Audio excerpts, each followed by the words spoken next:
What is going on, y'all? I've got some Blade and Soul Neo tidbits I've dug up from going on Korean and Chinese servers and just using Google Translate to see some of the posts and questions and forums and watching some videos. So we'll go over what China and Korea have and what potentially might come to us, so we can get an idea of what's happening with Blade and Soul Neo right now, because it's already out in China and Korea.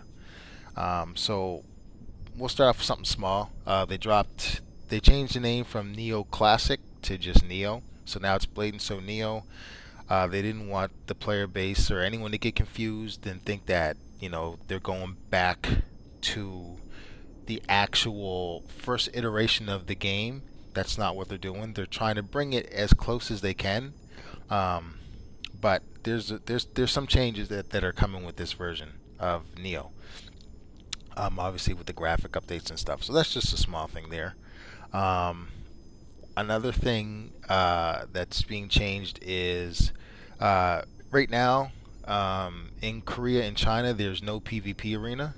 And that's, I'm assuming, because of how gear is going to work in Neo, because your skills are going to be tied to gear.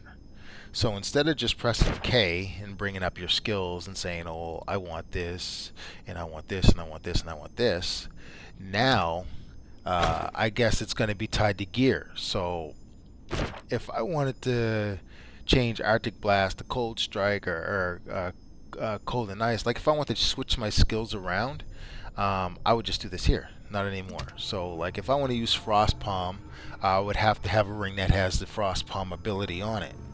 And if I want to use Glacial Beam, I'd have to maybe switch that ring out with a ring that has Glacial Beam ability on it. So I don't know how that would affect PvP in the arena versus open world. So I'm assuming they've got the arena disabled until they can figure out maybe a balance. I'm not sure. I haven't been able to find out the exact reason why the PvP arena isn't there anymore. Also, uh, the Korean and Chinese servers have what's called the Vitality system. And if you guys aren't familiar with Asian MMOs, it's common in Asian MMOs to have the Vitality system, and what that is um, it's it's a time limit. So you would maybe, it depends on how what the server's set up for, but like you could have a time limit of 2 hours of gameplay time, and once you've played for 2 hours, after that 2 hours, you can't earn any more EXP, or it could be set up so you don't earn any more rewards. I know for when I played on the Chinese server before this game came to NA, they had the Vitality system for Blade and Soul, and after a certain amount of time, you couldn't earn experience points anymore for another 24 hours. You had to wait 24 hours before you could earn experience points again. Um, I don't think we're gonna get that.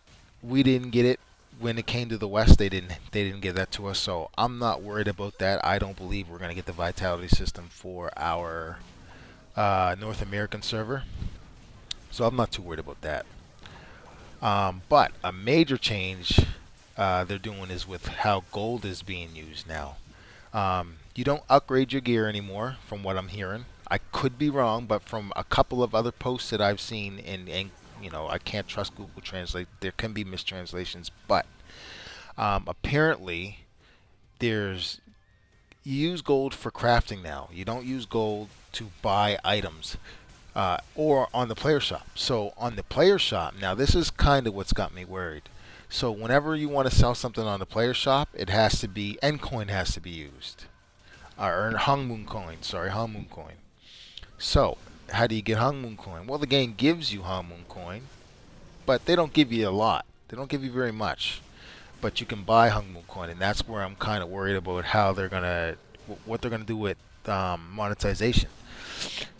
If I want to buy an item on the store, the player shop, I can't use gold. I need Hung Moon Coin. And if I don't have Hung Moon Coin, or if I only have like 100 Hung Moon Coins, how am I getting Hung Moon Coins? Got to swipe a credit card. So only God knows what the economy is going to be like if it's based off of how many people are swiping their credit card. So I'm a little worried about that, but we'll see how that goes. Um, but again, that's an Asian thing, so we might not get that in the West. It might be we might be able to use gold, but as of right now, in Korea and China, you can't use gold to buy stuff off Player Shop. It's all Hong coin. So hopefully we don't get that.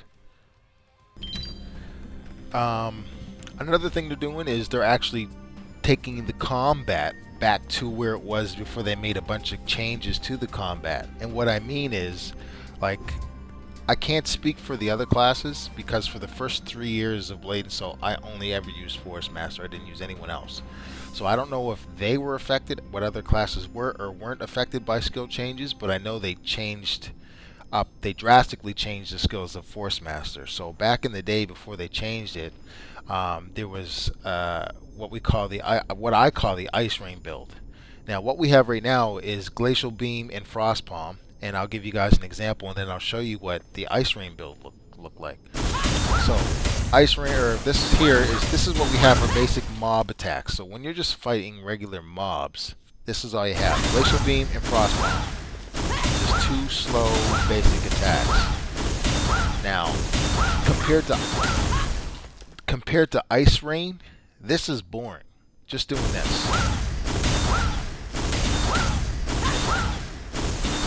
That's boring. And I mean, yeah, you can do that. But for a mob, just a basic mob, you're gonna two-shot it, and then you're doing nothing anymore because you can't. It's just a waste of time using DPS skills on mobs. So this is like I said.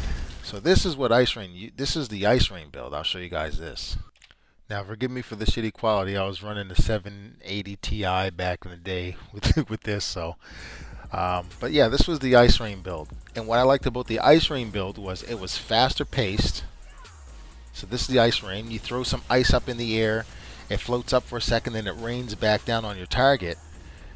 But at the same time, you can increase its speed by throwing down Cold Snap. And if you didn't have Cold Snap laid on the ground, just the more you used it, the faster it would come. The faster the attack pace would become. So that was more fun. And then also, Glacial Beam was different as well. You see these 3 burst shots?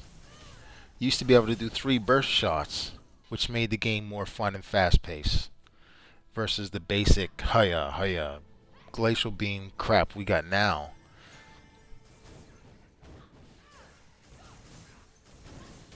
And you could see you can mix it up. You could use fire and ice.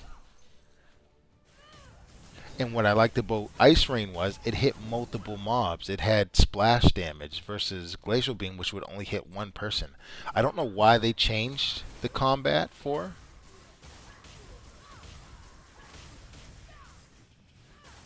So as you can see, the game, I loved this build. It was so much funner. And then when they changed it back to this,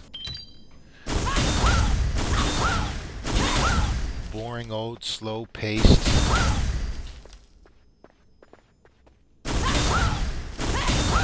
Only hits one mob.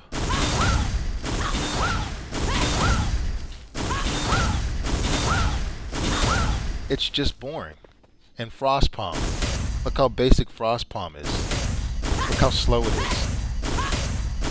It's just slow. It just made the combat like slower paced and boring. And I almost quit when I found out they were changing the Force Master skills and they were getting rid of Ice Rain and they were changing Frost Palm to this slow ass crap.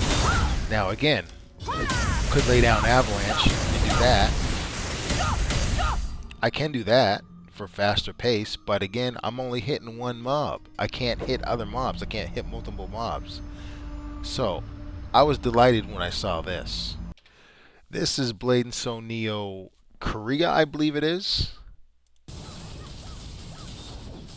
And it looks like them bringing back the old combat too. Look at that. So you can go back to using both fire and ice at the same time. They're bringing back the Ice Rain build. and the faster frost palm, which makes the action just more fast paced. It's more fun, and it was good for PvP too. Ice rain. If you were fighting multiple, enemies in PvP, you could pull them together and hit them in mobs as well, like in groups as well. So, like I said, they changed the Force Masters classes, and they're reverting back to the classic Force Master skills. I don't know if it's the same for the other classes, like Destroyer, Blade Master. I don't know if your guys' skills were changed up as well when they did those skill changes, but if they did, I'm assuming they're going back to the old skills as well, because I can't see them just doing that for Force Master. They would have did it for all the classes.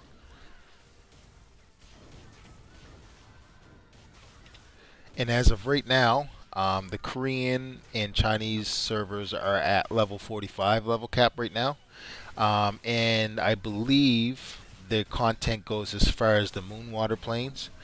Um, the translations were rough, so I'm not sure if the game stops when you hit Moonwater Plains or if you can do all of the Moonwater Plains content right before you hit Silverfrost. But I know it goes up at least to the point of Moonwater. And I believe they're about to get Silverfrost Mountains update within like the next week or so. Um, and the level cap's going up to 50. And they're getting the Warlock class as well. So we're getting the basic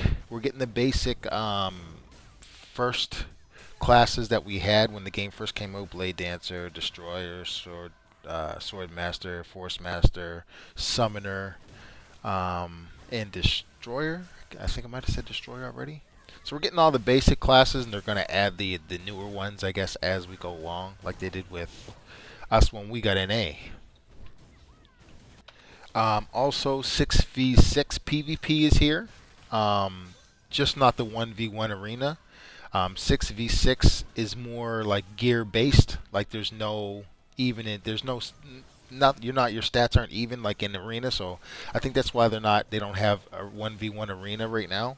But 6v6 is available for the Chinese and Asians, or Chinese and Korea, but it's only for 1 hour a day, which I don't understand why they would do that.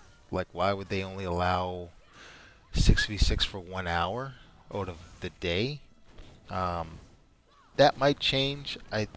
Think I think we didn't have that. I think that was a thing even in the current Blade and Soul we have for Asians, but I don't think we got. I think we got 24-hour.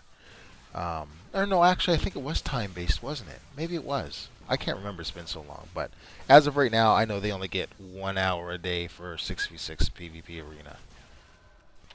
And apparently, you can sell your gear on the marketplace, which isn't new. But I think there were restrictions on what type of gear we could sell. I'm not sure what the restrictions are for what gear can be sold on the marketplace, but you can sell gear on the marketplace, again, for Hong Moon Coin. But again, they did bring JJ over from the CEO from Pearl Abyss, uh, Black Desert. She quit and she's now working with NCSoft, and she's here specifically for like NA and for Neo, and she helped fix a lot of the issues that Black Desert had with their monetization for the West. Because, like I said in a previous video I made, she has a better idea of what the West will accept when it comes to monetization. So hopefully she puts a kibosh on some of that stuff, like the Hung Moon stuff, the Hung Moon coin. Hopefully she kiboshes that, and hopefully well, like I said, I don't think we'll get the vitality system at all. Not for the West. Anyways, that's an Asian thing. So we didn't get it in the current Blade and Soul we have now. I don't think we'll get it in Neo. Um, and that's pretty much all I can think of right now. I'm gonna keep trying to dig through forums and YouTube videos and Google Translate them to try and get some more info. If there's anything you guys might want to know, I can try and look for that I haven't brought up yet. So any questions you guys have, or you want me to try and investigate and find out, just let me know in the comments. And hopefully this doesn't scare anyone away with the Hung Moon altcoin bull crap and shit. But like I said, I think that a lot of those changes will be made for the West for the better. So other than that, guys, thanks for watching, and I'll catch you on the next video. Peace.